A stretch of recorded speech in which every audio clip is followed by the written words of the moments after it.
ਸਤਿ ਸ਼੍ਰੀ ਅਕਾਲ ਜੀ। ਤੁਸੀਂ ਪ੍ਰਾਈਮ ਮੀਡੀਆ ਟੈਲੀਵਿਜ਼ਨ ਦੇਖ ਰਹੇ ਹੋ। ਦੋਸਤੋ, ਮੈਂ ਹਾਂ ਸਵਰਨ ਸਿੰਘ ਟੈਣਾ ਤੇ ਹਰ ਰੋਜ਼ ਦੀ ਤਰ੍ਹਾਂ ਹੀ ਪ੍ਰੋਗਰਾਮ ਖਬਰ ਦੀ ਖਬਰ ਲੈ ਕੇ ਹਾਜ਼ਰ ਹਾਂ। ਪਹਿਲੀ ਵੱਡੀ ਖਬਰ ਦੇ ਵੱਲ ਜਾਣ ਤੋਂ ਪਹਿਲਾਂ ਪੰਜਾਬ ਦੇ ਮੌਸਮ ਦੀ ਹਾਲ ਬਿਆਨੀ ਕਰਦੇ ਹਾਂ।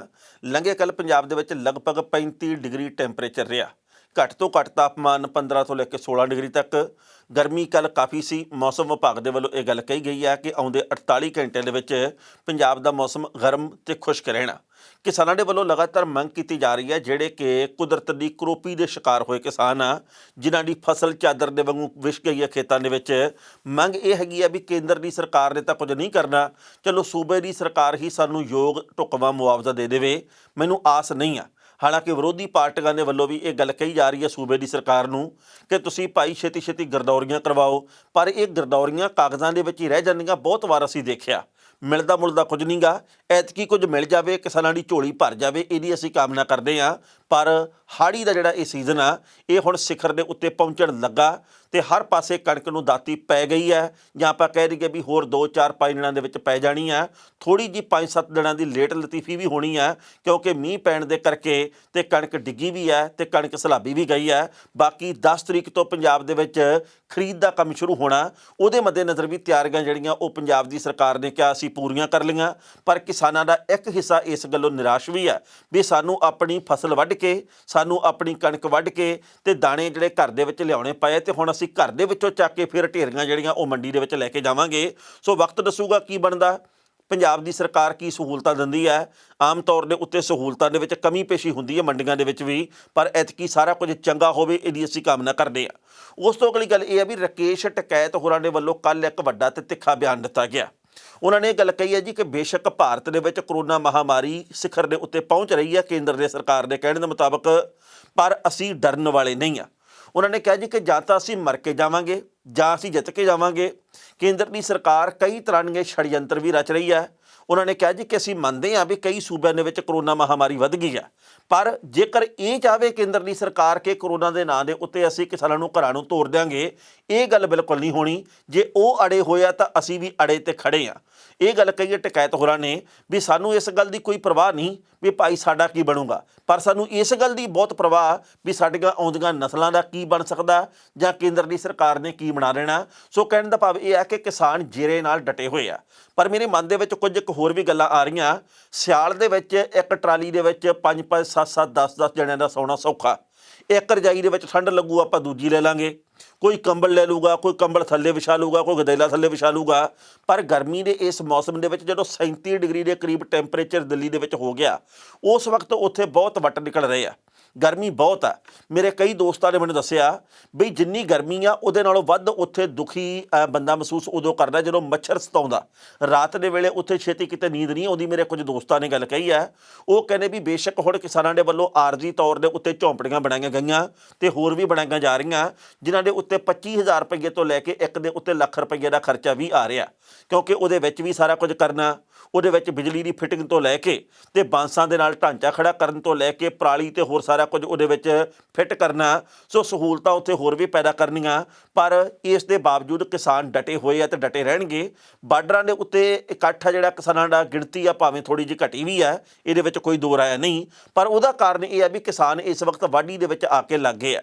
6 ਮਹੀਨੇ ਪੁੱਤਾਂ ਵਰਗੀ ਫਸਲ ਆ ਜਿਹੜੀ ਉਹ ਘਰ ਦੇ ਵਿੱਚ ਜੇਕਰ ਨਾ ਆਊਗੀ ਤਾਂ ਖਾਵਾਂਗੇ ਕੀ। ਸਰਕਾਰ ਨੇ ਤਾਂ ਇਹ ਗੱਲ ਕਹਿ ਦੇਣੀ ਹੈ ਵੀ ਤੁਸੀਂ ਆਪਦੀ ਮਰਜ਼ੀ ਨਾਲ ਬੈਠੇ ਸੀ, ਬੈਠੇ ਰਹੋ, ਹੁਣ ਆਪਦਾ ਢਿੱਡ ਭਰੋ ਤੇ ਦੇਸ਼ ਦਾ ਭਰੋ ਨਾ ਭਰੋ, ਇਹ ਤੁਹਾਡੀ ਆਪਣੀ ਮਰਜ਼ੀ ਦੇ ਉੱਤੇ ਨਿਰਭਰ ਕਰਨ ਦੀ ਗੱਲ ਹੈ। ਪਰ ਮੈਂ ਇਹ ਜ਼ਰੂਰ ਸੋਚਦਾ ਵੀ ਟਰਾਲੀ ਦੇ ਵਿੱਚ ਇਸ ਵਕਤ ਸੌਣਾ ਕਿੰਨਾ ਔਖਾ ਹੋਊਗਾ। ਜਦੋਂ ਟਰਾਲੀ ਦਾ ਲੋਹਾ ਤਪਦਾ, ਜਦੋਂ ਤਰਪਾਲ ਦੇ ਵਿੱਚੋਂ ਵੀ ਸੇਕ ਨਿਕਲਦਾ, ਤਾਂ ਸੱਚੀ ਮੁੱਚੀ ਬੱਸ ਹੋ ਜਾਂਦੀ ਹੋਊਗੀ। ਧੰਨ ਆ ਸਾਡੇ ਕਿਸਾਨਾਂ ਦਾ ਜੇਰਾ, ਧੰਨ ਆ ਉਹਨਾਂ ਕਿਸਾਨਾਂ ਦੀ ਮਿਹਨਤ, ਉਹਨਾਂ ਕਿਸਾਨਾਂ ਦੀ ਸੋਚ, ਉਹਨਾਂ ਦਾ ਸਿਰ ਨੂੰ ਸਲਾਮ, ਜਿਹੜੇ ਕਿ ਇਸ ਵਕਤ ਵੀ ਬਾਰਡਰਾਂ ਦੇ ਉੱਤੇ ਡਟੇ ਬੈਠੇ ਆ। ਸੋ ਉਸ ਤੋਂ ਅਗਲੀ ਗੱਲ ਇਹ ਆ ਵੀ ਕੇਂਦਰ ਦੀ ਸਰਕਾਰ ਦੇ ਵੱਲੋਂ 2 ਟੁੱਕ ਜਵਾਬ ਦੇ ਦਿੱਤਾ ਗਿਆ, ਕਿਉਂਕਿ ਪੰਜਾਬ ਦੇ 4 ਜਿਹੜੇ ਕਾਂਗਰਸੀ ਨੇਤਾ ਉਹ ਲੰਘੇ ਕੱਲ੍ਹ ਪੀਯੂਸ਼ ਗੋਇਲ ਕੇਂਦਰੀ ਮੰਤਰੀ ਨੂੰ ਮਿਲ ਕੇ ਆਏ ਆ। ਬੇਨਤੀ ਇਹ ਕਰਨ ਗਏ ਸੀ ਕਿ ਕਿਸਾਨਾਂ ਦੇ ਖਾਤਿਆਂ ਦੇ ਵਿੱਚ 1 ਸਾਲ ਦੇ ਲਈ ਪੈਸੇ ਸਿੱਧੇ ਨਾ ਪਾਏ ਜਾਣ ਤੇ ਉਹਦੀ ਥਾਂ ਦੇ ਉੱਤੇ ਆੜ੍ਹਤੀਆਂ ਦੇ ਰਾਹੀਂ ਹੀ ਸਾਰੀ ਪ੍ਰਕਿਰਿਆ ਜਾਰੀ ਰੱਖੀ ਜਾਵੇ। ਪਰ ਪਤਾ ਲੱਗਾ ਵੀ ਕੇਂਦਰ ਦੀ ਸਰਕਾਰ ਨੇ 2 ਟੁੱਕ ਕਹਿ ਦਿੱਤਾ ਵੀ ਕਿਸਾਨਾਂ ਦੇ ਖਾਤਿਆਂ ਦੇ ਵਿੱਚ ਹੀ ਪੈਸੇ ਜਾਣਗੇ ਤੇ ਆੜ੍ਹਤੀਆਂ ਦੇ ਵਿੱਚ ਇਹਦੇ ਕੰਮ ਕੋਈ ਨਹੀਂ ਤੇ ਵਿਚੋਲੇ ਅਸੀਂ ਖਤਮ ਕਰਨੇ ਆ। ਸੋ ਆਉਂਦੇ ਸਮੇਂ ਦੇ ਵਿੱਚ ਕੀ ਬਣੂਗਾ ਇਸ ਮਾਮਲੇ ਦੇ ਉੱਤੇ ਕੀ ਕੁਝ ਹੋਰ ਹੋਊਗਾ ਕੁਝ ਕਹਿ ਨਹੀਂ ਸਕਦੇ। ਪਰ ਕੇਂਦਰ ਦੀ ਸਰਕਾਰ ਇਸ ਵਕਤ ਪੂਰੀ ਦੀ ਪੂਰੀ ਕੋਸ਼ਿਸ਼ ਕਰ ਰਹੀ ਹੈ ਵੀ ਪੰਜਾਬ ਦੇ ਕਿਸਾਨਾਂ ਨੂੰ ਸੂਈ ਦੇ ਨੱਕੇ ਦੇ ਵਿੱਚੋਂ ਲੰਘਾ ਦੇਈਏ। ਉਹਨਾਂ ਦੀ ਕੋਸ਼ਿਸ਼ ਅਸਲ ਦੇ ਵਿੱਚ ਇਹ ਹੈ ਵੀ ਪੰਜਾਬ ਦੇ ਕਿਸਾਨਾਂ ਨੂੰ ਇਸ ਵਕਤ ਝੁਕਾਉਣ ਦਾ ਕੰਮ ਕਰੀਏ, ਕਿਉਂਕਿ ਪੰਜਾਬ ਦੇ ਕਿਸਾਨਾਂ ਨੇ ਹੀ ਇਹ ਕਿਸਾਨ ਅੰਦੋਲਨ ਸ਼ੁਰੂ ਕੀਤਾ। ਬਾਅਦ ਦੇ ਵਿੱਚ ਹਰਿਆਣਾ ਤੇ ਫਿਰ ਉਸ ਤੋਂ ਬਾਅਦ ਕਈ ਹੋਰ ਸੂਬੇ ਜੁੜੇ। ਇਹਦੇ ਕਰਕੇ ਕੇਂਦਰ ਦੇ ਵੱਲੋਂ ਖੁੰਦਕ ਵੀ ਖਾਧੀ ਜਾ ਰਹੀ ਹੈ। ਜ਼ਰਾ ਸੋਚ ਕੇ ਦੇਖੋ ਵੀ ਕਿਸਾਨ ਕਹਿੰਦਾ ਵੀ ਅਸੀਂ ਤਾਂ ਆੜ੍ਹਤੀਆਂ ਦੇ ਨਾਲ ਆ, ਸਾਨੂੰ ਆੜ੍ਹਤੀਏ ਮਨਜ਼ੂਰ ਆ, ਸਾਨੂੰ ਕੋਈ ਦਿੱਕਤ ਨਹੀਂ। ਜੇ ਇਹ ਪੈਸੇ ਵਿੱਚੋਂ ਲੈ ਵੀ ਜਾਂਦੇ ਆ, ਆਪਣੀ ਕਾਟ ਰੱਖਦੇ ਆ, ਕਮਿਸ਼ਨ ਰੱਖਦੇ, ਕੁਝ ਵੀ ਰੱਖਦੇ ਆ, ਸਾਨੂੰ ਕੋਈ ਅੜਿੱਕਾ ਨਹੀਂ ਹੈ। ਇਹ ਸਾਡੀ ਮਿੰਨੀ ਬੈਂਕ ਹੈ, ਇਹ ਬੈਂਕ ਸਹੀ ਸਲਾਮਤ ਰਹਿਣੀ ਚਾਹੀਦੀ ਹੈ। ਤਾਂ ਕੇਂਦਰ ਦੀ ਸਰਕਾਰ ਦੀ ਵੱਖੀ ਦੇ ਵਿੱਚ ਪੀੜ ਕਿਹੜੀ ਗੱਲੋਂ ਹੋ ਰਹੀ ਹੈ ਕਿ ਨਾ ਆੜ੍ਹਤੀਏ ਆਪਾਂ ਪਰੇ ਕਰਨੇ, ਤੁਹਾਡੇ ਖਾਤੇ 'ਚ ਸਿੱਧੇ ਪੈਸੇ ਪਾਉਣੇ ਆ। ਅਸਲ ਦੇ ਵਿੱਚ ਜੋ ਕੁਝ ਕਿਸਾਨ ਚਾਹੁੰਦੇ ਆ ਆਪਾਂ ਉਹ ਨਹੀਂ ਕਰਨਾ। ਅਸੀਂ ਇਹ ਗੱਲ ਕਹਿੰਦੇ ਤੁਹਾਨੂੰ ਅਸੀਂ ਫਾਇਦਾ ਵੱਧ ਦੇਣਾ ਚਾਹੁੰਦੇ ਆ। ਕਿਸਾਨ ਜਦੋਂ ਕਹਿੰਦੇ ਅਸੀਂ ਫਾਇਦਾ ਉਹਨਾਂ ਨਹੀਂ ਲੈਣਾ ਚਾਹੁੰਦੇ ਤੇ ਪੰਜਾਬ ਦੇ ਕਿਸਾਨ ਇਹ ਗੱਲ ਕਹਿੰਦੇ ਵੀ ਸਾਨੂੰ ਤੁਹਾਡੇ ਫਾਇਦੇ ਦੀ ਕੋਈ ਜ਼ਰੂਰਤ ਨਹੀਂ ਆ, ਤਾਂ ਫਿਰ ਜ਼ਬਰਦਸਤੀ ਇਹਨਾਂ ਕਿਸਾਨਾਂ ਦੇ ਉੱਤੇ ਇਹ ਗੱਲਾਂ ਕਿਹੜੀ ਗੱਲੋਂ ਥੋਪੀਆਂ ਜਾ ਰਹੀਆਂ, ਇਹ ਸੋਚਣ ਵਾਲੀ ਗੱਲ ਹੈ। ਪਹਿਲਾਂ ਇਸ ਰਿਪੋਰਟ ਦਾ ਵੇਰਵਾ ਸਾਂਝਾ ਕਰਦੇ ਹਾਂ ਤੇ ਬਾਅਦ ਵਿੱਚ ਕਰਾਂਗੇ ਟਿੱਪਣੀ। ਮੋਦੀ ਸਰਕਾਰ ਨੇ ਪੰਜਾਬ ਨੂੰ ਇੱਕ ਵੱਡਾ ਝਟਕਾ ਦਿੰਦੇ ਹੋਏ ਫਸਲਾਂ ਦੀ ਸਿੱਧੀ ਅਦਾਇਗੀ ਕਰਨ ਦਾ ਫੈਸਲਾ ਸੁਣਾ ਦਿੱਤਾ ਹੈ ਤੇ ਇਹਦੇ ਉੱਤੇ ਮੋਹਰ ਵੀ ਲਾ ਦਿੱਤੀ ਹੈ। ਦੱਸਣਾ ਬਣਦਾ ਕਿ ਕੇਂਦਰ ਸਰਕਾਰ ਇੱਕ ਵਾਰ ਫਿਰ ਤੋਂ ਕਿਸਾਨਾਂ ਨੂੰ ਫਸਲ ਦੀ ਸਿੱਧੀ ਅਦਾਇਗੀ ਨੂੰ ਲੈ ਕੇ ਆਪਣੇ ਫੈਸਲੇ ਤੋਂ ਪਿੱਛੇ ਹਟਣ ਨੂੰ ਤਿਆਰ ਨਹੀਂ ਹੈ। ਸਿੱਧੀ ਅਦਾਇਗੀ ਦੇ ਮਾਮਲੇ ਦੇ ਉੱਤੇ ਪੰਜਾਬ ਦੇ ਵਿੱਤ ਮੰਤਰੀ ਮਨਪ੍ਰੀਤ ਸਿੰਘ ਬਾਦਲ, ਭਾਰਤ ਭੂਸ਼ਣ ਆਸ਼ੂ, ਵਿਜੇ ਇੰਦਰ ਸਿੰਗਲਾ ਤੇ ਲਾਲ ਸਿੰਘ ਕੇਂਦਰੀ ਖੁਰਾਕ ਮੰਤਰੀ ਪੀਯੂਸ਼ ਗੋਇਲ ਨੂੰ ਮਿਲਣ ਦੇ ਲਈ ਗਏ ਸਨ, ਜਿੱਥੇ ਕਈ ਘੰਟੇ ਇਹਨਾਂ ਸਾਰਿਆਂ ਦੀ ਮੀਟਿੰਗ ਹੋਣ ਦੀ ਖਬਰ ਪ੍ਰਾਪਤ ਹੋਈ ਹੈ। ਮੀਟਿੰਗ ਤੋਂ ਬਾਅਦ ਪੰਜਾਬ ਦੇ ਮੰਤਰੀਆਂ ਨੇ ਕਿਹਾ ਕਿ ਕੇਂਦਰੀ ਮੰਤਰੀ ਨੇ ਆਖਿਆ ਕਿ ਸਾਡੇ ਕੋਲੇ ਇਸ ਸਮੇਂ ਸਿਰਫ ਸਿੱਧੀ ਅਦਾਇਗੀ ਦਾ ਹੀ ਰਸਤਾ ਬਾਕੀ ਹੈ। ਦੂਜੇ ਪਾਸੇ ਪੰਜਾਬ ਸਿੱਧੀ ਅਦਾਇਗੀ ਦਾ ਲਗਾਤਾਰ ਵਿਰੋਧ ਕਰ ਰਿਹਾ, ਜਦ ਕਿ ਕੇਂਦਰ ਸਿੱਧੀ ਅਦਾਇਗੀ ਦੇ ਫੈਸਲੇ ਦੇ ਉੱਤੇ ਅੜਿਆ ਹੋਇਆ। ਇਸ ਤੋਂ ਪਹਿਲਾਂ ਵੀ ਇੱਕ ਮੀਟਿੰਗ ਹੋ ਚੁੱਕੀ ਹੈ ਜਿਹਦੇ ਵਿੱਚ ਕੇਂਦਰ ਨੇ ਸਾਫ਼ ਕਰ ਦਿੱਤਾ ਸੀ ਕਿ ਐਤਕੀ ਫਸਲ ਦੀ ਅਦਾਇਗੀ ਸਿੱਧੀ ਹੀ ਕੀਤੀ ਜਾਵੇਗੀ, ਪਰ ਪੰਜਾਬ ਸਰਕਾਰ ਨੇ ਇਸ ਗੱਲ ਦਾ ਲਗਾਤਾਰ ਵਿਰੋਧ ਕੀਤਾ। ਪੰਜਾਬ ਦੇ ਨੇਤਾਵਾਂ ਨਾਲ ਦੂਜੀ ਮੀਟਿੰਗ ਦੇ ਵਿੱਚ ਕੇਂਦਰੀ ਮੰਤਰੀ ਨੇ ਸਾਫ਼ ਕਰ ਦਿੱਤਾ ਹੈ ਵੀ ਅਸੀਂ ਕੋਈ ਵੀ ਹੋਰ ਰਾਹ ਅਪਣਾਉਣ ਦੇ ਲਈ ਤਿਆਰ ਨਹੀਂ। ਇੱਥੇ ਵੀ ਦੱਸਣਾ ਬਣਦਾ ਹੈ ਕਿ ਕੱਲ੍ਹ ਵਾਲੀ ਮੀਟਿੰਗ ਵੀ ਬੇਸਿੱਟਾ ਰਹੀ ਹੈ, ਜਦੋਂ ਕਿ ਲੈਂਡ ਰਿਕਾਰਡ ਜਮ੍ਹਾਂ ਕਰਾਉਣ ਦਾ ਫੈਸਲਾ 6 ਮਹੀਨੇ ਵਾਸਤੇ ਟਲ ਗਿਆ। ਦੂਜੇ ਪਾਸੇ ਇਹ ਵੀ ਪਤਾ ਲੱਗਾ ਕਿ ਪੰਜਾਬ ਦੇ ਮੁੱਖ ਮੰਤਰੀ ਕੈਪਟਨ ਅਮਰਿੰਦਰ ਸਿੰਘ ਦੇ ਵੱਲੋਂ ਅੱਜ ਯਾਨੀ ਕਿ 9 ਤਰੀਕ ਨੂੰ ਆੜ੍ਹਤੀਆਂ ਦੇ ਨਾਲ ਇੱਕ ਮਹੱਤਵਪੂਰਨ ਮੀਟਿੰਗ ਕੀਤੀ ਜਾਵੇਗੀ, ਜਿਹਦੇ ਵਿੱਚ ਆੜ੍ਹਤੀਆਂ ਦੇ ਆਰਥਿਕ ਪੱਖ ਦਾ ਖਿਆਲ ਰੱਖਣ ਦੀ ਵੀ ਵਚਨਬੱਧਤਾ ਦੁਹਰਾਏ ਜਾਣ ਦੀ ਸੰਭਾਵਨਾ ਹੈ। ਇਸ ਖਬਰ ਦੇ ਉੱਤੇ ਟਿੱਪਣੀ ਕਰਦੇ ਦੋਸਤੋ, ਪਹਿਲੀ ਗੱਲ ਤਾਂ ਅਸੀਂ ਕਹਾਂਗੇ ਜਿਸ ਤਰੀਕੇ ਦੇ ਨਾਲ ਕੇਂਦਰ ਦੀ ਸਰਕਾਰ ਪੰਜਾਬ ਦੇ ਕਿਸਾਨਾਂ ਦੇ ਪਿੱਛੇ ਪਈ ਹੈ, ਉਹ ਬੇਸ਼ੱਕ ਇਹ ਗੱਲ ਕਹਿੰਦੀ ਹੈ ਵੀ ਅਸੀਂ ਤੁਹਾਡੇ ਹਿੱਤਾਂ ਦਾ ਖਿਆਲ ਰੱਖ ਰਹੇ ਹਾਂ, ਪਰ ਕੇਂਦਰ ਦੀ ਸਰਕਾਰ ਇੰਨੀ ਮਿਹਰਬਾਨ ਹੋ ਨਹੀਂ ਸਕਦੀ। ਪੰਜਾਬ ਦੇ ਉੱਤੇ ਅੱਜ ਤੱਕ ਕੋਈ ਸਰਕਾਰ ਮਿਹਰਬਾਨ ਹੋਈ ਨਹੀਂ ਕੇਂਦਰ ਦੀ, ਤਾਂ ਫਿਰ ਅਸੀਂ ਬੀਜੇਪੀ ਦੀ ਸਰਕਾਰ ਨੂੰ ਕਿਵੇਂ ਕਹਿ ਲਈਏ ਵੀ ਭਾਈ ਤੁਸੀਂ ਪੰਜਾਬ ਦੀ ਕਿਸਾਨੀ ਬਾਰੇ ਬੜਾ ਕੁਝ ਸੋਚ ਰਹੇ ਆ। ਜੋ ਗੱਲਾਂ ਲੋਕ ਮੰਗ ਰਹੇ ਆ ਵੀ ਸਾਨੂੰ ਰੁਜ਼ਗਾਰ ਦਿਓ, ਤੁਸੀਂ ਕਿਹਾ ਸੀਗਾ ਜੀ ਕਿ ਅਸੀਂ ਕਰੋੜਾਂ ਲੋਕਾਂ ਨੂੰ 1 ਸਾਲ ਦੇ ਵਿੱਚ ਰੁਜ਼ਗਾਰ ਦੇਵਾਂਗੇ, ਉਹ ਮਿਲਿਆ ਨੀਗਾ। ਤੇ ਜਿਹੜੀ ਗੱਲ ਅਸੀਂ ਚਾਹੁੰਦੇ ਨਹੀਂ ਤੇ ਉਹ ਤੁਸੀਂ ਧੱਕੇ ਦੇ ਨਾਲ ਦੇਣ ਨੂੰ ਤਿਆਰ ਆ। ਇਹਦੇ ਪਿੱਛੇ ਕਾਰਨ ਕੀ ਆ, ਇਹਦੇ ਪਿੱਛੇ ਵਜ੍ਹਾ ਕੀ ਆ? ਤੁਸੀਂ ਚਾਹੁੰਦੇ ਵੀ ਆੜ੍ਹਤੀਏ ਜਿਹੜੇ ਉਹ ਮੈਦਾਨ ਦੇ ਵਿੱਚੋਂ ਹਟ ਜਾਣ। ਆੜ੍ਹਤੀਆਂ ਦੇ ਵੱਲੋਂ ਇਹ ਗੱਲ ਕਹੀ ਗਈ ਹੈ ਜੀ ਕਿ ਸਾਨੂੰ ਕਿਸਾਨ ਭਰਾਵਾਂ ਤੋਂ ਕੋਈ ਦਿੱਕਤ ਨਹੀਂ, ਕਿਸਾਨ ਕਹਿੰਦੇ ਸਾਨੂੰ ਆੜ੍ਹਤੀਆਂ ਤੋਂ ਕੋਈ ਸਮੱਸਿਆ ਨਹੀਂ। ਤੇ ਫਿਰ ਕੇਂਦਰ ਦੀ ਸਰਕਾਰ ਨੂੰ ਕਿਹੜੇ ਕਾਰਨਾਂ ਦੇ ਕਰਕੇ ਸਮੱਸਿਆ? ਸਵਾਲਾਂ ਦਾ ਸਵਾਲ ਇਹ ਆ। ਮੈਂ ਕਦੇ ਸੋਚਦਾ ਵੀ ਕਿਸਾਨਾਂ ਨੂੰ ਹੁਣ 4-5 ਪੱਖਾਂ ਦੇ ਉੱਤੇ ਲੜਾਈ ਲੜਨੀ ਪੈ ਰਹੀ ਹੈ। ਇੱਕ ਤਾਂ ਆਪਦੀਆਂ ਫਸਲਾਂ ਬਚਾਉਣ ਦੇ ਲਈ, ਆਪਣੀ ਜ਼ਮੀਨ ਬਚਾਉਣ ਦੇ ਲਈ, ਨਸਲਾਂ ਬਚਾਉਣ ਦੇ ਲਈ, ਉੱਧਰੋਂ ਮਜ਼ਦੂਰਾਂ ਨੂੰ ਬਚਾਉਣ ਦੇ ਲਈ, ਉੱਧਰੋਂ FCI ਨੂੰ ਬਚਾਉਣ ਦੇ ਲਈ, ਉੱਧਰੋਂ ਆੜ੍ਹਤੀਆ ਵਰਗ ਨੂੰ ਬਚਾਉਣ ਦੇ ਲਈ। ਕਹਿਣ ਦਾ ਭਾਵ ਇਹ ਆ ਵੀ ਸਾਰੇ ਪਾਸੇ ਕਿਸਾਨ ਵੀਰਾਂ ਦਾ ਹੀ ਮੱਥਾ ਲੱਗਿਆ ਹੋਇਆ।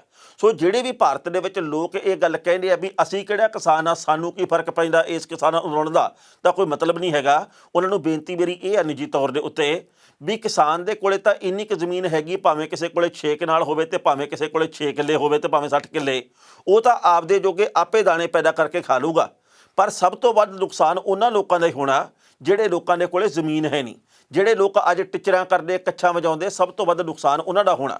ਕਾਰਨ ਇਹ ਆ ਵੀ ਜਦੋਂ ਸਾਰਾ ਕੁਝ ਕਾਰਪੋਰੇਟ ਘਰਾਣਿਆਂ ਦੇ ਹੱਥਾਂ ਦੇ ਵਿੱਚ ਆ ਗਿਆ, ਉਹ ਫਿਰ ਉਵੇਂ ਹੀ ਮਿਲੂਗਾ। ਵੱਖ-ਵੱਖ ਸਟੋਰਾਂ ਦੇ ਉੱਤੇ ਜਾ ਕੇ ਵੱਖ-ਵੱਖ ਜਿਹੜੇ ਵੱਡੇ ਸਟੋਰ ਬਣੇ ਆ, ਭਾਵੇਂ ਵਾਲਮਾਰਟ ਦੇ ਤੇ ਭਾਵੇਂ ਕੋਈ ਹੋਰ ਆ, ਵੀ ਜਿਵੇਂ ਆਪਾਂ ਇੱਕ ਛੱਲੀ ਲੈਂਦੇ ਆ, ਉੱਥੇ ਛੱਲੀ ਕਿੰਨੀ ਮਹਿੰਗੀ ਮਿਲਦੀ ਆ ਤੇ ਕਿਸਾਨ ਦੀ ਮੱਕੀ ਕਿਹੜੇ ਭਾਅ ਵਿਕਦੀ ਆ। ਜੇ ਅਸੀਂ ਬਾਜ਼ਾਰ ਦੇ ਵਿੱਚੋਂ ਕੋਈ ਚੀਜ਼ ਲੈਂਦੇ ਆ ਖਾਣ ਪੀਣ ਵਾਲੀ, ਉਹ ਕੀ ਰੇਟ ਮਿਲਦੀ ਆ ਤੇ ਉਹ ਕਿਸਾਨ ਦੇ ਖੇਤ ਦੇ ਵਿੱਚੋਂ ਕੀ ਭਾਅ ਮਿਲਦੀ ਆ। ਸੋ ਜੇਕਰ ਅਸੀਂ ਇਹਨਾਂ ਚੀਜ਼ਾਂ ਨੂੰ ਸਾਰੀਆਂ ਨੂੰ ਕਾਰਪੋਰੇਟ ਹੱਥਾਂ ਦੇ ਵਿੱਚ ਦੇਤਾ ਤਾਂ ਚੀਕ ਸਭ ਦੀ ਨਿਕਲਣੀ ਆ। ਇਸ ਕਰਕੇ ਇਹ ਚੀਕ ਨਿਕਲਣ ਤੋਂ ਪਹਿਲਾਂ ਅਸੀਂ ਜਗ ਗਏ, ਅਸੀਂ ਇਸ ਗੱਲ ਦਾ ਸਵਾਦ ਨਾ ਲੱਗੇ ਵੀ ਕਿਸਾਨਾਂ ਦੇ ਅੰਦੋਲਨ ਦਾ ਸਿੱਟਾ ਹੀ ਕੋਈ ਨਹੀਂ ਨਿਕਲਿਆ, ਇਹ ਤਾਂ ਬੈਠੇ ਆ, ਕੋਈ ਫਰਕ ਹੀ ਨਹੀਂ ਪਿਆ। ਕੇਂਦਰ ਦੀ ਸਰਕਾਰ ਤਾਂ ਤਵੱਜੋ ਦਿੰਦੀ ਹੀ ਨਹੀਂ। ਬਹੁਤ ਸਾਰੇ ਲੋਕ ਬੈਠ ਕੇ ਘਰਾਂ ਦੇ ਵਿੱਚ ਜਾਂ ਪਾਰਕਾਂ ਦੇ ਵਿੱਚ ਇਹੋ ਜਿਹੀਆਂ ਗੱਲਾਂ ਕਰਦੇ ਆ। ਬੇਨਤੀ ਇਹ ਆ ਵੀ ਚੀਕ ਸਭ ਦੀ ਨਿਕਲੀ ਹੋਈ ਹੈ, ਭਾਵੇਂ ਸਿਲੰਡਰ ਮਹਿੰਗਾ ਹੋਣ ਦੇ ਕਰਕੇ ਤੇ ਭਾਵੇਂ ਤੇਲ ਦੀ ਕੀਮਤ ਦੇ ਵਿੱਚ ਵਾਧੇ ਦੇ ਕਰਕੇ, ਭਾਵੇਂ ਹੋਰ ਬਹੁਤ ਸਾਰੇ ਮਸਲਿਆਂ ਦੇ ਕਰਕੇ। ਸੋ ਇਸ ਕਰਕੇ ਆਓ ਨਿੱਠ ਕੇ ਗਲਤ ਨੂੰ ਗਲਤ ਤੇ ਸਹੀ ਨੂੰ ਸਹੀ ਕਹਿਣ ਦਾ ਚੱਜ ਸਿੱਖੀਏ। ਤੇ ਜੇਕਰ ਅਸੀਂ ਇਹ ਚੱਜ ਨਾ ਅੱਜ ਸਿੱਖਿਆ ਤਾਂ ਫਿਰ ਸਾਡਾ ਕੰਮ ਖਤਮ, ਫਿਰ ਸਾਡੀ ਬੱਸ ਹੋ ਗਈ ਸਮਝ ਲਓ। ਸੋ ਵੇਲਾ ਹੈਗਾ ਜਾਗਣ ਦਾ ਤੇ ਇਸ ਤੋਂ ਬਾਅਦ ਜਾਗੇ ਦਾ ਫਾਇਦਾ ਕੋਈ ਨਹੀਂ। ਭਾਰਤ ਦੀ ਸਰਕਾਰ ਤੇ ਵੱਖ-ਵੱਖ ਹੋਰ ਦੇਸ਼ਾਂ ਦੀਆਂ ਸਰਕਾਰਾਂ ਦੇ ਵਿੱਚ ਕਿੰਨਾ ਵੱਡਾ ਅੰਤਰ ਹੈ। ਇਹ ਅੰਤਰ ਜਦੋਂ ਮਹਿਸੂਸ ਕਰੀਦਾ, ਜਦੋਂ ਉਹਨਾਂ ਦੇ ਕੰਮ ਢੰਗ ਦੇ ਵਿੱਚ ਅੰਤਰ ਮਹਿਸੂਸ ਕਰੀਦਾ, ਉਦੋਂ ਕਈ ਤਰ੍ਹਾਂ ਦੇ ਮਨ ਦੇ ਵਿੱਚ ਨਵੇਂ ਸਵਾਲ ਪੈਦਾ ਹੁੰਦੇ ਆ।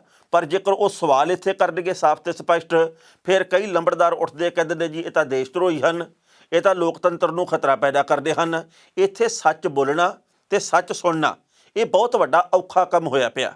ਸੋ ਸੱਚ ਨੂੰ ਸੱਚ ਕਹੋ ਤੇ ਗਲਤ ਨੂੰ ਗਲਤ ਕਹੋ ਤੇ ਸਹੀ ਨੂੰ ਸਹੀ ਕਹਿਣਾ ਚਾਹੀਦਾ। ਸੋ ਬੇਨਤੀ ਇਹ ਹੈ ਕਿ ਇਸ ਵਕਤ ਨਿੱਠ ਕੇ ਲੋਕਾਂ ਨੂੰ ਆਪਣੇ ਵਿਚਾਰ ਪ੍ਰਗਟਾਵੇ ਦੀ ਆਜ਼ਾਦੀ ਹਾਸਲ ਕਰਨ ਦੀ ਜ਼ਰੂਰਤ ਹੈ, ਕਿਉਂਕਿ ਇਸ ਵਕਤ ਕਹਿਣ ਸੁਣਨ ਦੀਆਂ ਗੱਲਾਂ ਕਿ ਲਿਖ ਕੇ ਤੇ ਬੋਲ ਕੇ ਵਿਚਾਰ ਪ੍ਰਗਟ ਕਰ ਦਿਓ, ਪਰ ਇੱਦਾਂ ਦੀਆਂ ਗੱਲਾਂ ਦੇ ਉੱਤੇ ਅਮਲ ਕੋਈ ਨਹੀਂ ਕਰਦਾ, ਕੋਈ ਸੁਣ ਕੇ ਰਾਜ਼ੀ ਨਹੀਂ। ਸੱਚ ਵੱਡੀ ਗਿਣਤੀ ਦੇ ਵਿੱਚ ਲੋਕਾਂ ਨੂੰ ਉਹ ਪਸੰਦ ਆ ਜਿਹੜਾ ਉਹਨਾਂ ਦੇ ਆਪਣੀ ਹਿੱਤ ਨਾਲ ਜੁੜਿਆ ਹੋਵੇ। ਜਿਹੜਾ ਹਿੱਤ ਤੋਂ ਪਰਾਂ ਦਾ ਸੱਚ ਹੋਊਗਾ ਉਹ ਉਹਨਾਂ ਨੂੰ ਝੂਠ ਦਾ ਪ੍ਰਤੀਕ ਲੱਗਦਾ, ਝੂਠ ਹੀ ਲੱਗਦਾ ਉਹਨਾਂ ਨੂੰ। ਪਰ ਮੈਂ ਅੰਤਰ ਦੀ ਗੱਲ ਕਰਦਾ ਸੀਗਾ। ਜਸਿੰਡਾ ਸਰਕਾਰ ਯਾਨੀ ਕਿ ਨਿਊਜ਼ੀਲੈਂਡ ਦੀ ਸਰਕਾਰ ਦੇ ਵੱਲੋਂ ਇੱਕ ਵਾਰ ਫਿਰ ਭਾਰਤ ਦੇ ਵਿੱਚੋਂ ਆਉਣ ਵਾਲੇ ਯਾਤਰੀਆਂ ਦੇ ਉੱਤੇ ਨਿਊਜ਼ੀਲੈਂਡ ਦੇ ਵਿੱਚ ਉਤਰਨ ਦੇ ਉੱਤੇ ਪਾਬੰਦੀ ਲਾ ਦਿੱਤੀ ਗਈ ਹੈ, ਭਾਵੇਂ ਉਹ ਉਹਨਾਂ ਦੇ ਆਪਣੇ ਦੇਸ਼ ਦੇ ਨਾਗਰਿਕ ਹੀ ਕਿਉਂ ਨਾ ਹੋਣ। ਪਰ ਕਿਉਂਕਿ ਇਸ ਵਕਤ ਭਾਰਤ ਦੇ ਵਿੱਚ ਕਰੋਨਾ ਮਹਾਮਾਰੀ ਬਹੁਤ ਹੈ ਤੇ ਭਾਰਤ ਦੇ ਵਿੱਚੋਂ ਜਾਣ ਵਾਲੀਆਂ ਫਲਾਈਟਾਂ ਦੇ ਵਿੱਚ ਜਿਹੜੇ ਸਫ਼ਰ ਕਰਨ ਵਾਲੇ ਲੋਕ ਆ, ਜਦੋਂ ਉਹਨਾਂ ਦੇ ਨਿਊਜ਼ੀਲੈਂਡ ਦੇ ਵਿੱਚ ਕਰੋਨਾ ਟੈਸਟ ਹੁੰਦੇ ਆ ਤਾਂ ਭਾਰਤ ਦੇ ਵਿੱਚੋਂ ਗਏ ਜਹਾਜ਼ਾਂ ਦੇ ਵਿੱਚੋਂ ਕਰੋਨਾ ਪੋਜ਼ੀਟਿਵ ਦੀ ਗਿਣਤੀ ਵੱਡੀ ਪੱਧਰ ਦੇ ਉੱਤੇ ਨਿਕਲ ਰਹੀ ਆ। 17 ਦੇ ਕਰੀਬ ਨਵੇਂ ਕੇਸ ਆਏ ਆ ਜਿਹੜੇ ਭਾਰਤ ਦੀਆਂ ਫਲਾਈਟਾਂ ਦੇ ਵਿੱਚ ਲੋਕ ਨਿਊਜ਼ੀਲੈਂਡ 'ਚ ਉਤਰੇ ਆ। 23 ਕੇਸਾਂ ਦੇ ਵਿੱਚੋਂ 24 ਕੇਸਾਂ ਦੇ ਵਿੱਚੋਂ 17 ਭਾਰਤ ਦੇ ਵਿੱਚੋਂ ਗਿਆ ਦਾ ਹੋਣਾ। ਇਸ ਕਰਕੇ ਉੱਥੇ 11 ਅਪ੍ਰੈਲ ਤੋਂ ਲੈ ਕੇ ਤੇ 28 ਅਪ੍ਰੈਲ ਤੱਕ ਨਿਊਜ਼ੀਲੈਂਡ ਦੇ ਕਿਸੇ ਵੀ ਨਾਗਰਿਕ ਨੂੰ ਭਾਰਤ ਦੇ ਵਿੱਚ ਆਉਣ ਦੇ ਉੱਤੇ ਰੋਕ ਦਿੱਤਾ ਗਿਆ। ਯਾਨੀ ਕਿ ਭਾਵੇਂ ਉਹ ਉਧਰਲੇ ਨਾਗਰਿਕ ਆ, ਉਹਨਾਂ ਦੇ ਕੋਲ PR ਆ ਜਾਂ ਉਹਨਾਂ ਦੇ ਕੋਲ ਸਿਟੀਜ਼ਨਸ਼ਿਪ ਆ, ਪਰ ਉਹ ਉਧਰ ਉਤਰ ਨਹੀਂ ਸਕਣਗੇ, ਉਹ ਸਫ਼ਰ ਨਹੀਂ ਕਰ ਸਕਣਗੇ। ਸੋ ਉਹਨਾਂ ਦੇ ਵੱਲੋਂ ਕੋਸ਼ਿਸ਼ ਕੀਤੀ ਜਾ ਰਹੀ ਹੈ ਕਿ ਅਸੀਂ ਸਾਰੇ ਤੱਥਾਂ ਦੀ ਪੜਤਾਲ ਕਰੀਏ। ਪਰ ਭਾਰਤ ਦੇ ਪ੍ਰਧਾਨ ਮੰਤਰੀ ਸਾਹਿਬ ਆਪ ਵੱਡੀਆਂ ਲੱਖਾਂ ਦੀ ਗਿਣਤੀ ਦੇ ਵਿੱਚ ਲੋਕਾਂ ਦੀਆਂ ਰੈਲੀਆਂ ਕਰਦੇ ਆ। ਉਹ ਬੇਸ਼ੱਕ ਇਹ ਵੀ ਗੱਲ ਕਹਿੰਦੇ ਆ ਕਿ ਜਬ ਤੱਕ ਦਵਾਈ ਨਹੀਂ ਤਬ ਤੱਕ ਢਿਲਾਈ ਨਹੀਂ, ਪਰ ਇਸ ਦੇ ਬਾਵਜੂਦ ਉਹ ਆਪ ਵੀ ਪਾਲਣ ਉੱਦਾਂ ਨਹੀਂ ਕਰਦੇ ਜਿਵੇਂ ਕਿ ਕਰਨਾ ਚਾਹੀਦਾ। ਸਾਰੇ ਸੂਬਿਆਂ ਦੇ ਵਿੱਚ ਕਰੋਨਾ ਹੈਗਾ, ਪਰ ਉਹਨਾਂ ਸੂਬਿਆਂ ਦੇ ਵਿੱਚ ਨਹੀਂ ਜਿੱਥੇ ਕਿ ਚੋਣਾਂ ਹੈਗੀਆਂ। ਜਦੋਂ 2 ਮਈ ਨੂੰ ਨਤੀਜੇ ਆ ਗਏ, ਸ਼ਾਇਦ ਪੱਛਮੀ ਬੰਗਾਲ ਦੇ ਵਿੱਚ ਵੀ ਕਰੋਨਾ ਪਹੁੰਚ ਜੇ, ਸ਼ਾਇਦ ਅਸਾਮ ਤੇ ਪੁਡੂਚੇਰੀ ਦੇ ਵਿੱਚ ਵੀ ਪਹੁੰਚ ਜੇ, ਕੋਈ ਪਤਾ ਨਹੀਂ ਕਿੱਥੇ ਕਿੱਥੇ ਕਰੋਨਾ ਨੇ ਹਾਲੇ ਪਹੁੰਚਣਾ। ਪਰ ਉੱਦਾਂ ਕਰੋਨਾ ਦੇ ਕਰਕੇ ਭਾਰਤ ਦੇ ਵਿੱਚ ਮੰਦੜਾ ਹਾਲ ਹੋਰ ਹੋ ਸਕਦਾ। ਹੁਣ ਇਸ ਮਾਮਲੇ ਦੇ ਉੱਤੇ ਹਾਈ ਕੋਰਟ ਦੇ ਵੱਲੋਂ ਚੋਣ ਕਮਿਸ਼ਨ ਨੂੰ ਤੇ ਕੇਂਦਰ ਦੀ ਸਰਕਾਰ ਨੂੰ ਝਾੜ ਪਾਈ ਗਈ ਹੈ। ਇਹ ਗੱਲ ਕਹੀ ਗਈ ਹੈ ਵੀ ਉਹ ਕਿਹੜੇ ਕਾਰਨ ਆ ਜਿਹਦੇ ਕਰਕੇ ਰੈਲੀਆਂ ਦੇ ਵਿੱਚ ਲੋਕ ਇੰਨੀ ਵੱਡੀ ਗਿਣਤੀ 'ਚ ਆਉਂਦੇ ਆ। ਉਹਨਾਂ ਦੇ ਮਾਸਕ ਦਾ ਤੇ ਬਾਕੀ ਜਿਹੜੇ ਅਹਿਤਿਆਤ ਵਰਤਣ ਦੀਆਂ ਗੱਲਾਂ ਉਹਦਾ ਪਾਲਣ ਹੀ ਨਹੀਂ ਕੀਤਾ ਜਾਂਦਾ। ਪਹਿਲਾਂ ਇਸ ਰਿਪੋਰਟ ਦਾ ਵੇਰਵਾ ਸਾਂਝਾ ਕਰਦੇ ਹਾਂ, ਬਾਅਦ ਵਿੱਚ ਕਰਾਂਗੇ ਟਿੱਪਣੀ। ਪੱਛਮੀ ਬੰਗਾਲ ਸਮੇਤ 5 ਸੂਬਿਆਂ ਦੇ ਚੋਣ ਪ੍ਰਚਾਰ ਦੌਰਾਨ ਬਿਨਾਂ ਮਾਸਕ ਵਿਖਾਈ ਦੇ ਰਹੇ ਲੋਕਾਂ ਨੂੰ ਲੈ ਕੇ ਦਿੱਲੀ ਹਾਈ ਕੋਰਟ ਨੇ ਕੇਂਦਰ ਸਰਕਾਰ ਤੇ ਚੋਣ ਕਮਿਸ਼ਨ ਨੂੰ ਨੋਟਿਸ ਭੇਜਿਆ। ਹਾਈ ਕੋਰਟ ਨੇ ਚੋਣ ਪ੍ਰਚਾਰ ਦੌਰਾਨ ਵੀ ਮਾਸਕ ਦੀ ਜ਼ਰੂਰਤ ਨੂੰ ਲੈ ਕੇ ਜਵਾਬ ਮੰਗਿਆ। ਅਦਾਲਤ ਨੇ ਪੁੱਛਿਆ ਕਿ ਆਖਰ ਚੋਣ ਪ੍ਰਚਾਰ ਦੌਰਾਨ ਲੋਕ ਬਿਨਾਂ ਮਾਸਕ ਦੇ ਕਿਉਂ ਵਿਖਾਈ ਦੇ ਰਹੇ ਨੇ। ਪਟੀਸ਼ਨ ਦੇ ਵਿੱਚ ਮੰਗ ਕੀਤੀ ਗਈ ਸੀ ਕਿ ਚੋਣ ਕਮਿਸ਼ਨ ਨੂੰ ਆਪਣੀ ਵੈੱਬਸਾਈਟ, ਮੋਬਾਈਲ ਐਪ ਤੇ ਹੋਰ ਪਲੇਟਫਾਰਮਾਂ ਦੇ ਉੱਤੇ ਸਮੱਗਰੀ ਬਾਰੇ ਚੋਣਾਂ ਦੌਰਾਨ ਕਰੋਨਾ ਪ੍ਰੋਟੋਕਾਲ ਬਾਰੇ ਜਾਣਕਾਰੀ ਦੇਣੀ ਚਾਹੀਦੀ ਹੈ। ਪਰ ਹਾਲੇ ਤੱਕ ਇਹ ਜਾਣਕਾਰੀ ਨਹੀਂ ਦਿੱਤੀ ਗਈ, ਜਿਹਦੇ ਉੱਤੇ ਚੋਣ ਕਮਿਸ਼ਨ ਦੇ ਵੱਲੋਂ ਕਹਿੰਦੇ ਨੇ ਕਿ ਤਲਖ ਤੇਵਰ ਦਿਖਾਏ ਗਏ ਨੇ। ਇੱਥੇ ਵੀ ਦੱਸਣਾ ਬਣਦਾ ਹੈ ਕਿ ਭਾਰਤ ਦੇ ਵਿੱਚ ਕਰੋਨਾ ਮਹਾਮਾਰੀ ਜਿਵੇਂ ਵੱਧ ਰਹੀ ਹੈ, ਉਵੇਂ ਕੇਂਦਰ ਦੀ ਸਰਕਾਰ ਦੇ ਵੱਲੋਂ ਵੱਖ-ਵੱਖ ਸੂਬਿਆਂ ਦੇ ਵਿੱਚ ਕਰੋਨਾ ਨੂੰ ਪਰੇ ਰੱਖ ਕੇ ਤੇ ਲੋਕਾਂ ਦੀਆਂ ਵੱਡੀ ਗਿਣਤੀ ਵਿੱਚ ਰੈਲੀਆਂ ਕੀਤੀਆਂ ਗਈਆਂ ਨੇ। ਜਾਣਕਾਰੀ ਇਹ ਵੀ ਪ੍ਰਾਪਤ ਹੋਈ ਹੈ ਕਿ ਪੱਛਮੀ ਬੰਗਾਲ ਦੇ ਵਿੱਚ 8 ਗੇੜਾਂ ਦੇ ਵਿੱਚ ਵੋਟਾਂ ਪੈਣੀਆਂ, 3 ਗੇੜਾਂ ਦੇ ਵਿੱਚ ਵੋਟਾਂ ਪੈ ਹਟੀਆਂ ਤੇ ਵਿਕਰਮ ਸਿੰਘ ਨਾਂ ਦੇ ਵਿਅਕਤੀ ਦੇ ਵੱਲੋਂ ਆਪਣੀ ਅਰਜ਼ੀ ਦੇ ਵਿੱਚ ਮੰਗ ਕੀਤੀ ਗਈ ਸੀ ਕਿ ਕਰੋਨਾ ਦੇ ਸਾਰੇ ਨਿਯਮਾਂ ਨੂੰ ਛਿੱਕੇ ਦੇ ਉੱਤੇ ਟੰਗਦਿਆਂ ਚੋਣ ਪ੍ਰਚਾਰ ਦਾ ਕੰਮ ਜ਼ੋਰਾਂ ਦੇ ਉੱਤੇ ਆ। ਅਰਜ਼ੀ ਦੇ ਵਿੱਚ ਕਿਹਾ ਗਿਆ ਕਿ ਇੱਕ ਪਾਸੇ ਦੇਸ਼ ਦੇ ਵਿੱਚ ਕਰੋਨਾ ਦੇ ਕੇਸ ਲਗਾਤਾਰ ਵੱਧ ਰਹੇ ਨੇ ਤੇ ਪੱਛਮੀ ਬੰਗਾਲ ਤੇ ਅਸਾਮ ਦੇ ਵਿੱਚ ਰੋਡ ਸ਼ੋਅ ਤੇ ਰੈਲੀਆਂ ਕਰਨ ਦੇ ਵਿੱਚ ਕਸਰ ਕੋਈ ਨਹੀਂ ਬਾਕੀ ਛੱਡੀ ਗਈ। ਇਸ ਖਬਰ ਦੇ ਉੱਤੇ ਟਿੱਪਣੀ ਕਰਦਾ ਦੋਸਤੋ, ਪਹਿਲੀ ਗੱਲ ਤਾਂ ਅਸੀਂ ਕਹਾਂਗੇ ਵੀ ਜਿਸ ਤਰੀਕੇ ਦੇ ਨਾਲ ਕੇਂਦਰ ਦੀ ਸਰਕਾਰ ਨੇ ਕਰੋਨਾ ਨੂੰ ਆਪਣਾ ਜੇਠਾ ਪੁੱਤ ਮੰਨਿਆ, ਆਪਣਾ ਆਗਿਆਕਾਰੀ ਬੱਚਾ ਮੰਨ ਲਿਆ, ਉਸੇ ਤਰੀਕੇ ਦੇ ਨਾਲ ਸੂਬੇ ਦੀ ਸਰਕਾਰ, ਪੰਜਾਬ ਸੂਬੇ ਦੀ ਸਰਕਾਰ ਵੀ ਮੰਨੀ ਬੈਠੀ ਹੈ। ਉਹਦਾ ਕਾਰਨ ਇਹ ਆ ਵੀ ਜਿੱਥੇ ਚੋਣ ਹੋਣੀ ਆ ਉਹਨਾਂ ਥਾਵਾਂ ਦੇ ਉੱਤੇ ਰੈਲੀਆਂ ਦੇ ਵਿੱਚ ਪ੍ਰਧਾਨ ਮੰਤਰੀ ਸਾਹਿਬ ਆਪ ਜਾਂਦੇ ਆ, ਉੱਥੇ ਕੋਈ ਕਰੋਨਾ ਦੀ ਗੱਲ ਨਹੀਂ ਕਰਦੇ। ਉਹ ਇਹ ਤਾਂ ਗੱਲ ਕਹਿੰਦੇ ਵੀ ਅਸੀਂ कोरोना महामारी ਦੇ ਵਿੱਚ देश ਲਈ ये किया, हमने वो किया, हमने ऐसे कर दिया, हमने आत्मनिर्भर बन के दिखा दिया। पर इस ਵੇਲੇ ਵੀ कोरोना ਤੇ ਅਸੀਂ ਇੰਨਾ ਵੱਡਾ ਇਕੱਠ ਕਿਹੜੀ ਗੱਲੋਂ ਕਰ ਰਹੇ ਹਾਂ, ਇਹਦੇ ਉੱਤੇ ਉਹ ਇੱਕ ਸ਼ਬਦ ਵੀ ਆਪਦੇ ਮੂੰਹ ਦੇ ਵਿੱਚੋਂ ਨਹੀਂ ਕੱਢਦੇ। ਸ਼ਾਇਦ ਉਹ ਕੱਢਣਗੇ ਮੂੰਹ ਦੇ ਵਿੱਚੋਂ ਸ਼ਬਦ, ਪਰ 2 ਮਈ ਨੂੰ ਨਤੀਜੇ ਆਉਣ ਤੋਂ ਬਾਅਦ। ਬਿਲਕੁਲ ਉਸੇ ਤਰੀਕੇ ਦੇ ਨਾਲ ਪੰਜਾਬ ਦੀ ਸਰਕਾਰ ਆ, ਪੰਜਾਬ ਦੇ ਮੁੱਖ ਮੰਤਰੀ ਸਾਹਿਬ ਕਹਿੰਦੇ ਵੀ ਮੈਨੂੰ ਇਸ ਗੱਲ ਦੇ ਉੱਤੇ ਹਰਖ ਆ ਵੀ ਆਮ ਆਦਮੀ ਪਾਰਟੀ ਨੇ ਤੇ ਸ਼੍ਰੋਮਣੀ ਅਕਾਲੀ ਦਲ ਬਾਦਲ ਨੇ ਰੈਲੀਆਂ ਪਿਛਲੇ ਦਿਨਾਂ ਦੇ ਵਿੱਚ ਕਿਉਂ ਕੀਤੀਆਂ। ਕੋਰੋਨਾ ਮਹਾਮਾਰੀ ਦੇ ਸਿਖਰ ਦੇ ਉੱਤੇ ਪੰਜਾਬ ਦੇ ਵਿੱਚ ਹਰ ਰੋਜ਼ 60 ਤੋਂ ਉੱਪਰ ਲੋਕਾਂ ਦੀ ਮੌਤ ਦੀਆਂ ਖਬਰਾਂ ਆਉਂਦੀਆਂ, 3000 ਦੇ ਕਰੀਬ ਹਰ ਰੋਜ਼ ਕੇਸ ਨਵਾਂ ਆ ਜਾਂਦਾ ਪੰਜਾਬ ਦੇ ਵਿੱਚ, ਪਰ ਫਿਰ ਵੀ ਰੈਲੀਆਂ, ਇਹ ਬੜੀ ਮਾੜੀ ਗੱਲ ਆ। ਪਰ ਸਵਾਲਾਂ ਦਾ ਸਵਾਲ ਇਹ ਹੈ ਵੀ ਕੀ ਕੈਪਟਨ ਅਮਰਿੰਦਰ ਸਿੰਘ ਹੋਰਾਂ ਨੂੰ ਪਤਾ ਹੀ ਨਹੀਂ ਹੁੰਦਾ ਕਿ ਕੱਲ੍ਹ ਨੂੰ ਫਲਾਣੀ ਥਾਂ ਦੇ ਉੱਤੇ ਫਲਾਣੀ ਪਾਰਟੀ ਦੀ ਰੈਲੀ ਹੋਣੀ ਆ? ਕੀ ਉਹਨਾਂ ਨੂੰ ਉਦੋਂ ਪਤਾ ਲੱਗਦਾ ਜਦੋਂ ਰੈਲੀ ਹੋ ਹਟਦੀ ਹੈ? ਇੱਦਾਂ ਦੀ ਗੱਲ ਸੰਭਵ ਨਹੀਂ ਆ। ਜਿਹੜੀ ਪੁਲਿਸ ਇਹ ਗੱਲ ਕਹਿੰਦੀ ਹੈ ਕਿ ਜੇਕਰ ਤੁਸੀਂ ਟੱਬਰ ਦੇ 2 ਜੀ ਵੀ ਕਾਰ ਦੇ ਵਿੱਚ, ਆਪਣੀ ਕਾਰ ਦੇ ਵਿੱਚ ਸਫ਼ਰ ਕਰਦੇ ਆ ਤੇ ਜੇਕਰ ਮਾਸਕ ਨਹੀਂ ਪਹਿਨਿਆ, ਤੁਹਾਡਾ ਚਲਾਨ ਕੱਟਣਾ 1000 ਰੁਪਏ ਦਾ। ਉਸੇ ਪੁਲਿਸ ਦੀ ਹਾਜ਼ਰੀ ਦੇ ਵਿੱਚ ਵੱਖ-ਵੱਖ ਰਾਜਨੀਤਿਕ ਪਾਰਟੀਆਂ ਦੇ ਲੋਕ ਪੰਜਾਬ ਦੇ ਵਿੱਚ ਰੈਲੀਆਂ ਕਰਦੇ ਆ। ਪੰਜਾਬ ਦੀ ਪੁਲਿਸ ਦਾ ਕੰਮ ਉੱਥੇ ਹੁੰਦਾ ਅਮਨ ਸ਼ਾਂਤੀ ਨੂੰ ਬਣਾਈ ਰੱਖਣਾ, ਤੇ ਉੱਥੇ ਪੰਜਾਬ ਦੀ ਪੁਲਿਸ ਕਿਸੇ ਦਾ ਕੋਈ ਚਲਾਨ ਨਹੀਂ ਕੱਟਦੀ। ਜਿਹੜੇ ਨੇਤਾ ਪਹੁੰਚੇ ਹੁੰਦੇ ਆ ਇਹਨਾਂ ਰੈਲੀਆਂ ਨੂੰ ਸੰਬੋਧਨ ਕਰਨ ਦੇ ਲਈ, ਉਹਨਾਂ ਦੇ ਵਿੱਚੋਂ ਕਿਸੇ ਨੇ ਮਾਸਕ ਨਹੀਂ ਪਹਿਨਿਆ ਹੁੰਦਾ। ਜਿਹੜੇ ਲੋਕ ਪਹੁੰਚੇ ਹੁੰਦੇ ਉੱਥੇ ਹਜ਼ਾਰਾਂ ਦੀ ਗਿਣਤੀ ਦੇ ਵਿੱਚ ਲੋਕ ਤਾਂ ਹੈ ਹੀ ਲਾਈ ਲੱਗ, ਉਹਨਾਂ ਨੇ ਵੀ ਕਿਸੇ ਨੇ ਮਾਸਕ ਨਹੀਂ ਪਹਿਨਿਆ ਹੁੰਦਾ। ਸੋ ਇਸ ਕਰਕੇ ਸਾਰੇ ਜਣੇ ਰਲੇ ਹੋਏ ਆ। ਇਹ ਕਰੋਨਾ ਦੇ ਨਾਂ ਦੇ ਉੱਤੇ ਰਾਜਨੀਤੀ ਕੀਤੀ ਜਾ ਰਹੀ ਹੈ। ਲੋਕਾਂ ਦੇ ਮਨਾਂ ਦੇ ਵਿੱਚ ਇਹ ਸਵਾਲ ਉੱਠਦੇ ਆ। ਸੋ ਜੇਕਰ ਅਸੀਂ ਚਾਹੁੰਦੇ ਹਾਂ ਕਿ ਭਾਰਤ ਆਉਂਦੇ ਸਮੇਂ ਦੇ ਵਿੱਚ ਮੁਸ਼ਕਿਲ ਹਾਲਾਤ ਦੇ ਨਾਲ ਸਹੀ ਤਰੀਕੇ ਨਾਲ ਮੱਥਾ ਲਾ ਸਕੇ, ਤਾਂ ਪ੍ਰਧਾਨ ਮੰਤਰੀ ਸਾਹਿਬ ਨੂੰ ਆਪਣੇ ਦਫ਼ਤਰ ਤੋਂ ਲੈ ਕੇ, ਖੁਦ ਤੋਂ ਲੈ ਕੇ, ਆਪਣੀ ਵਜ਼ਾਰਤ ਤੋਂ ਲੈ ਕੇ, ਆਪਣੇ ਬਾਕੀ ਅਧਿਕਾਰੀਆਂ ਤੋਂ ਲੈ ਕੇ, ਆਪਣੇ ਸਮਰਥਕਾਂ ਤੋਂ ਲੈ ਕੇ ਸਭਨਾਂ ਦੇ ਲਈ ਇੱਕ ਸਮਾਨ ਰੂਲ ਆ ਜਿਹੜੇ ਉਹ ਲਾਗੂ ਕਰਨੇ ਚਾਹੀਦੇ ਆ। ਪਰ ਜੇ ਅਸੀਂ ਕਹਾਂਗੇ ਜੀ ਕਿ ਕਰੋਨਾ ਜਿਹੜਾ ਉਹ ਬਹੁਤ ਫੈਲ ਗਿਆ, ਤੁਸੀਂ ਸਾਰੇ ਨਿਯਮਾਂ ਦਾ ਪਾਲਣ ਕਰੋ ਤੇ ਮੈਂ ਇੱਧਰ ਰੈਲੀਆਂ ਕਰਦਾ, ਇੱਦਾਂ ਲੋਕਾਂ ਨੇ ਮੰਨਣਾ ਨਹੀਂ। ਇੱਦਾਂ ਲੋਕ ਆ ਜਿਹੜੇ ਟਿਚਰਾਂ ਕਰਦੇ ਆ ਤੇ ਪਤਾ ਨਹੀਂ ਉਹਨਾਂ ਟਿਚਰਾਂ ਦਾ ਕੋਈ ਰੂਪ ਪ੍ਰਧਾਨ ਮੰਤਰੀ ਸਾਹਿਬ ਤੱਕ ਪਹੁੰਚਦਾ ਜਾਂ ਫਿਰ ਨਹੀਂ। ਪੰਜਾਬ ਦੇ ਵਿੱਚ ਵਿਧਾਨ ਸਭਾ ਚੋਣਾਂ ਦੇ ਮੱਦੇਨਜ਼ਰ ਰਾਜਨੀਤਿਕ ਸਰਗਰਮੀਆਂ ਸ਼ੁਰੂ ਹੋ ਗਈਆਂ। ਹੁਣ ਜਾਣਕਾਰੀ ਇਹ ਪ੍ਰਾਪਤ ਹੋ ਰਹੀ ਹੈ ਕਿ ਪੰਜਾਬ ਦੇ ਵਿੱਚ ਚੌਥਾ ਫਰੰਟ ਬਣ ਸਕਦਾ ਹੈ।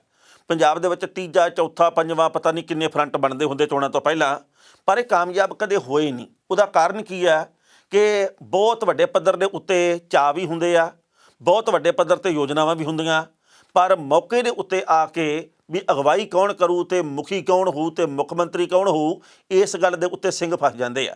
ਹੁਣ ਪਿਛਲੇ ਦਿਨੀ ਸੁਖਦੇਵ ਸਿੰਘ ਢੀਂਡਸਾ ਜਿਹੜੇ ਕਿ ਡੈਮੋਕ੍ਰੈਟਿਕ ਦਲ ਦੇ ਆਗੂ ਆ, ਉਹਨਾਂ ਨੇ ਇਹ ਗੱਲ ਕਹੀ ਸੀ ਜੀ ਕਿ ਆਮ ਆਦਮੀ ਪਾਰਟੀ ਦੇ ਨਾਲ ਸਾਡੀ ਗੱਲਬਾਤ ਹੋਈ ਆ। ਲੋਕਾਂ ਤੱਕ ਇਹ ਜਾਣਕਾਰੀ ਪ੍ਰਾਪਤ ਹੋਈ ਵੀ ਭਾਈ ਇਹ ਇਕੱਠੇ ਹੋ ਸਕਦੇ ਆ, ਗੱਠਜੋੜ ਹੋ ਸਕਦਾ ਆਮ ਆਦਮੀ ਪਾਰਟੀ ਦਾ ਤੇ ਡੈਮੋਕ੍ਰੈਟਿਕ ਦਲ ਦਾ। ਸੁਖਦੇਵ ਸਿੰਘ ਢੀਂਡਸਾ ਨੇ ਕਿਹਾ ਜੀ ਕਿ ਭਗਵੰਤ ਮਾਨ ਨਾਲ ਵੀ ਕੋਈ ਰੌਲਾ ਨਹੀਂ ਆ, ਉਹ ਮੇਰੇ ਬੱਚਿਆਂ ਵਰਗਾ। ਉਹਨਾਂ ਨੇ ਕਿਹਾ ਵੀ ਰਾਜਨੀਤਿਕ ਗੱਲਾਂ ਇੱਕ ਪਾਸੇ, ਪਰ ਮੈਂ ਉਹਨੂੰ ਉਵੇਂ ਹੀ ਪਿਆਰ ਕਰਦਾ ਜਿਵੇਂ ਪਰਮਿੰਦਰ ਢੀਂਡਸੇ ਨੂੰ ਕਰਦਾ।